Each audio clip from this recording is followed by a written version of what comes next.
Baachuun tokko roob diiniiti baachuun tokkoon teessi mana baachuu tokkoon seene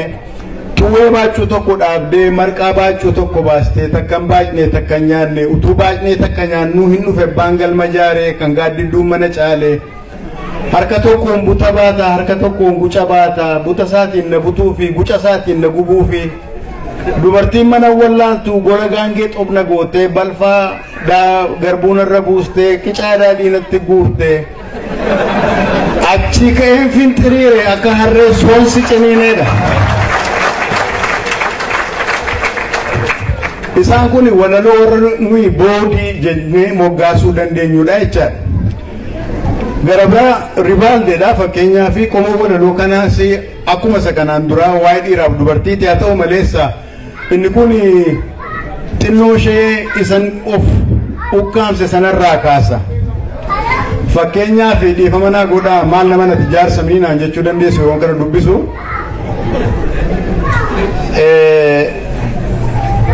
yoon barbarree laga dhaabee sangaan badee keessan dheeduu yoon jarjaree bira baasee argaan qabdee keessan keessu jedha.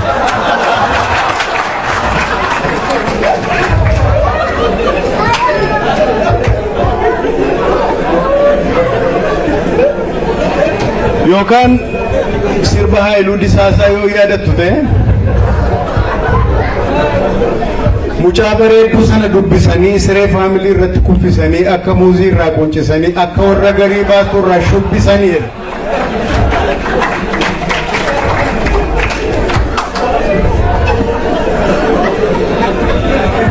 Yoo kanaan achi immoo inni fakkeenyaa fi hinaaffaanii micciiree qabeenii yoo bariiteen saawwa yaastee dafinee na yaastu gaangee yoo nama yaaddee muujalee na nyaattu waan keedha.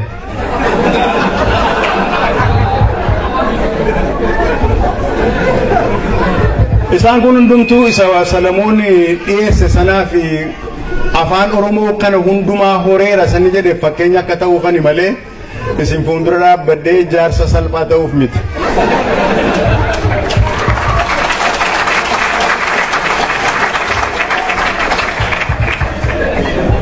Gara biraatti isinii dabaluudhaaf mucaa boddosee jakuullee jedhee sossobee na fuudhee birriin okkotee shan guutee jedhee sossobee na fuudhee yeroon okkotee harka kaa'u barariin ukoo na guutee yeroon boorsaasaa harka kaa'u rigaa 55 fuudhee kan na dhibe kan haadha isaatii sabbata mudhii irraa na hiiktee ilma ishee gannatti dhiistee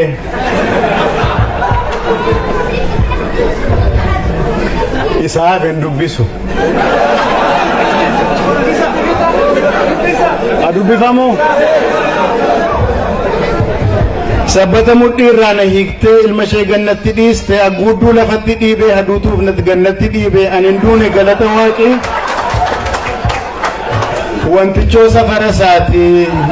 ciiseen ilaale karaatu turee mi'aa akka baaduetti.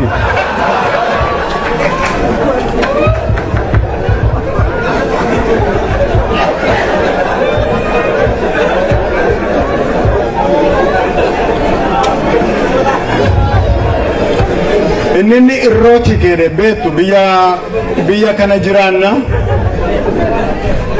biyya Neezerlaandi jiraanna biyya dimokiraasiin harka dhibba keessa dhibbarrattuu waa muraasa dabalatudha.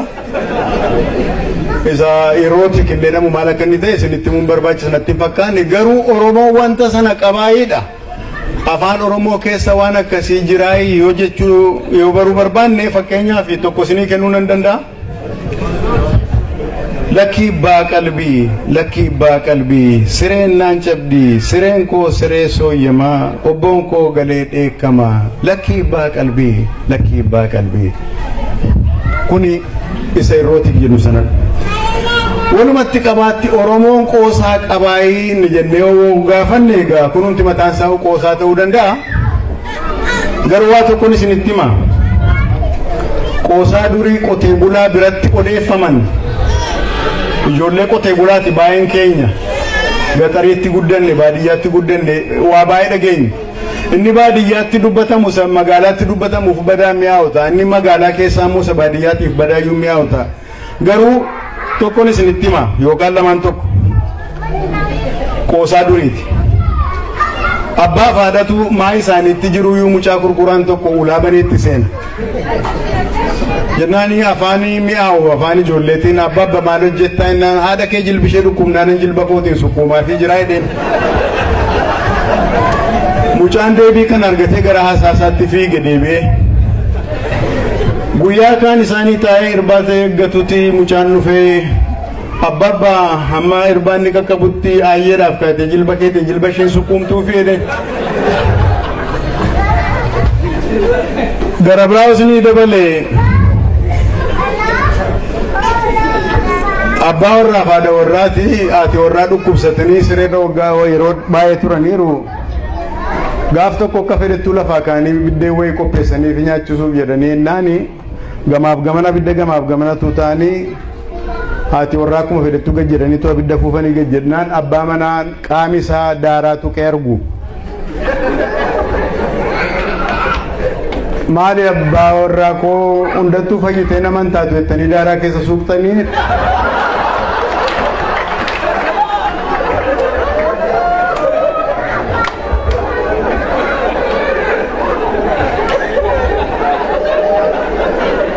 jennaan namichi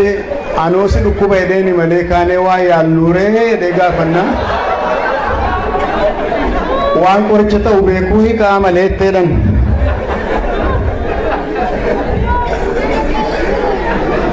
qoosaa jabana kanaa immoo isa ijoolleen yaanni wal godhan yoo isinitti mee tokkotu lama ta'anii wal bira ta'anii to'a isaaniitti inni tokko amuummata inni tokko amuummannaan inni taa'ee ilaalu afaan isaa keessa quba kaa'e maala keetti afaan koo keessa quba keessa innaan sittuun biin malee maaltu si dhibee jedheen namichi tokko immoo soba jaallataa jedhanii booddee adamoo dhaqeen galee dheetii maal ajjeestee innaan kurupheen xiyyiitiidhaan dha'ee eessa ishee dhooftee innaan miilla isheef mataa ishee walitti rukuteedha maal naman akkam gooteetti miilla isheef mataa ishee walitti rukuttee innaan miilla ishee ol kaastee gurra ishee huqqatti turteedha isaan kun hundumtuu qoosaadha kanaaf oromoon qoosaa qabaachuufani kan hundumaa kan inni isiniin jechaa jiru garuu qoosaan oromoo bifa kamiin of mul'isaasa jennuufi bifa walaloon bifa geerarsaan bifa mammaaksaan bifa weedduu cidhaan bifa weedduu da'umsaan bifa holootiin akkasumas afoolaan akkasumas saadoodhaan ani hammanatu natti mul'ate warri dubbii kana gadi fageessanii qorachuu barbaadan kana caalaa saaxila baasuu danda'u natti fakkaata egaa akkuma beennu akka sirna gadaatti namni umriidhaanitti gulantaa umriitiin hiramee deema ijoolleen gara waggaa 8 gadi jiran akkuma beektan abidda bira ta'anii taphatu ibboo taphachuu jira ibboon teenii taphachuu jira mock fights yookaan mock drama adda addaa kana hojjechuutu jira achi keessaas fakkeenya baay'ee isinitti himuu nan danda'a garuu muraasa isinii kennuudhaaf ibboo yeroo taphatan fakkeenyaaf arrabsoo isaan wal arrabsantu jiru utuuni arrabsicha isiniin kenniniin fuuldura biyya Ameerikaanii fi biyya Ingilizii faa kana keessa waggaa dhibboota 3 darban kana keessa wanta developii godhan popular culture keessa roast comedy wanta jedhamu tokko jira roast comedy kun wal qocoluu keechaati qocolloodha wal arsuu garuu warra guttaatti deemu walitti kolfuudha nama ofitti kofalchiisuudha jechaadha ijoolleen keenya wanta akkasii kana abidda biraatti taphachuutti kaati roast comedy kana fakkeenyaaf ibboo gaafata ibboo deebisuu dadhaba dhugiitti jedhe yookaan iddoo kaan itti immoo akka jedhamutti biyya naa kenneedha biyya kennaaf yeroo sana utuu deebiin deebisanii fuuldura arrabsootu jira akkas miti arrabsoon sun maal fa'i yaadattu dhugii yoo jedhe dhugee baksaa bulee baddaa'edha kan koo madaadatti kan kee qadaadatti kan koo madaala fayyaatti kan kee qadaada cabaatti irraan gadee kaadhu bofa diimaa nyaadhu gufuu guguuftuu jala bahitu dhudhuuftuu ganna bahi handaqii irra ciise albaatii gadhiisi dhagaa tooraa ta'e bifaan hoolaa ta'e dhagaa tarree ta'e bifaan harree ta'e eelee jala loyi haadha kee harkaa dhoyi shumburaa manaa gadii gungumaa manaa badeedha abbayyii duuba qilxuu albayi fuula dhiqqoo jedhee arrabsa mucaa eega akkas jedhee arrabse amma gaanii aarseeraanii wal aarsaniiru kuni kompitiishinii sana borii akka mo'amne kittibaatii siifata wechaasaati testing jedhu warri faranjii achi booddee reconcile gochuu qabu kanaan nafu dubbiin safuun cabeera arrabseeraani kanaan nafu safuu sana deebisee ijaaruu qaba maal jedha fardin dannabsu an kana caalaa sin arrabsu waraabessi adda booqaa siyaas hallaqsu deebiinsaa kana dhaydheettima okay kuni abidda biratti isa ibboodhaaf taphatamu yoo kanaan achi immoo ijoolleen lama abidda bira ta'anii wanti taphatan tokko jira kottu adamoodhaan naayidhu warra guddaarraa warra hangafarraa baranii jechaadha gafarsa ajjeesanii galu warri guguddaan arba ajjeesu leenca ajjeesu hin geeraru ijoolleenis isaaniin akkeessuudhaani kottu adamoodhaan naayidhu inni tokko naqoedha fakkeenyaaf maqaan isaa abbaa bookaatiyaa'in achi hin geeraranni tokko ajjeeseen galeedhee geerara mucaan waggaa 8 jechaadha maal jedhee geerara abbaa bookaa gadhitti mana kee boroo taa'ii gaayyaa kee huuffee kaa'ii anillee ajjeeseen galee kan hin ajjeesetti iyyuu qurquraa gumbii jalaa dhagaa daakuu jalatti gemmi abiddaa gamatti nama taa'u biratti boojjitoo masas godheen adda isaa basa godheedha hantuuta ajjeese jechaadha sini galee kun ijoollummaatti isa taphatamu guguddaa ta'anii waggaa 8 waggaa 18tti adamuu dhaqanii namni tokko fakkeenyaaf booyyeedhuma ajjeesee wanni fokkora baay'ise yoo dhagaanii itti qoosu namicha sanatti maaliif warri fokkoru silaa warri geeraru warra arba leenca ajjeesedha namni tokko booyyee yookaan kuruphee yookaan bosonuu ajjeesee hammuma sana baannachuu qaba isinitti fakkaata kanaaf namichas akkas ta'u kanatti maal jedhuuni maal jedhe abaluu jedhu fakkeenyaaf Tolasaa Dawotee maqaansa maal jedhe Tolasaan gaafa booyyee ajjeesee jedhu inni geenyaatu waa inni jedhu maal jedhee geerare yaa jedhu lafa dabootti akkas jedhu jechaan ittiin jiruu hojjechuudhaaf qoosaadhaan of jajjabeessuuf geeshoo jala gugadheen eeboon lama tumadhee gaafa laddaa waraane akka arbaa caraane hamma gafarsaa gaa gogaansaa farsaa ta'a kalaadaa qacaqqacee qaatana bajabbaje afaansaa kalaadaadha amaaraaf asaamaadha jedhu akkas jedhee geerareetti hin jedhu hin jenne namichi isaanumatu kireetii godhee akkasitti hin jedhe aarsaa roast comedy inni nuyi jennus waan akkasiiti jechaadha egaa jiran warqeen harkaa qaba nama sibiilaatiif aadaa keenyatti sin'ee ijaa hubachuu dadhabne nuyi kanan qabnu jenne isaan immoo maal qabu nuun jedhan dhuguma maal qabna nuun qabnu sintu beeka malee warra kaaniin akka jechuu jechaadha kanarraa waaqayyo nu oolchu qabna waan baay'ee qabna fakkeenyaaf weedduu cidhaa keessatti yeroo wal arrabsanii nuyi durbeen keenya nu durbee waayyuu yoo bishaan dhaqne yoo qoraan dhaqne yoo dhiira garree karaarraa gorree mee darbaa jennaa garuu durbeen isaan sanaa jedhu durbee warra abaluu yoo bishaan dhaqxe yoo qoraan dhaqxe yoo dhiira garte kosorruu jetti olgorruu jetti soqolluu jetti hudumaa jetti maal hin dhumaa jetti yoo kanaan achi immoo yeroo isaanii bakka wal fuudhanii galanii bakka dhaquuf malan sana galgala sana yeroo dhaqanii utuma intalli waa tokko iyyuu godhin maa jedhanii aarsuunii muka qottoo xiyyee akkati qophoofte obboon hin qophoofne lukan sochoosiyye ittiin jedhu mammaaksaanis jira mammaaksaanis wanti nama kufalchiisan baay'eetu jira nama kufalchiisaa wanta ergaa dabarsan fakkeenyaaf laftis bayeessa jette jaartiin siree irraa kufteedhan kun mammaaksadha waakaa'uun hin baduu jette jaartiin durbummaan hafteedhan kunis mammaaksadha kaleessa nannana qabanii har'a huuba qoonqoo namurani anoo qunxuraan dhume jette intalleedhan hiddi ka'ee hiddan beeku ijoollee garaa gara naa eegaa jette jaartiin jedhan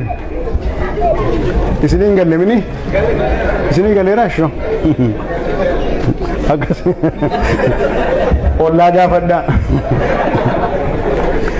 wal dha'ee na dha'aa jedhe namichi gabaa baqateedhan lafattuu natti gamaanii kooraasii olitti yaabaa jedhe namichi jedhan waaqaan jechuu isaati egaa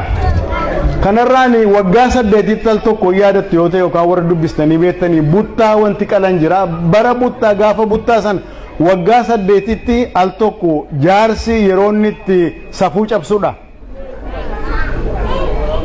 safuun sun hartuma isaa wanta dhagaamee hin beekne jedhu haadha manaasaatiin yookaan dubartii ollaatiin wanta inni jedhu wanta gurri namaa hin fudhannedha. Ammatti amma yeroo yaadnutti jechuufan yoomi kan kana saalfachuutti kaana eega amantee bakkeedhaa dhufan kana fudhachuutti kaana amantee islaamaa amantee kiristaanaa eega fudhachuutti kaanne wanti kun safuudha kun akkasiin jedhamu jechuutti kaane haa ta'u maleessa yeroo sanatti waggaa 8 al tokko akka garaa isaanii dubbatu jaarsoliin jaartiitti jechaadha. Maaf akkas godhu jedhanii yeroo jaarsolii bulan gaafannu sababi isaan kana godhanii fi yoo nuyi kanan goonu ta'e dargaggeessatu intala sodaata leeyya'a qaanaa kanneetii sodaatu waadha shan fakkaatuu sayidhan beektu akkas jechaadha. Kormatu goromsa leeyya'a qaanaa generational continuity tu citaa boqqollootu sandaabu xaafiitiin daraaru yoo nu akkasiin goonu ta'e dhaniiti sodaatu jedhama. Egaani ammaaf nagaa hedduu galatoomaa.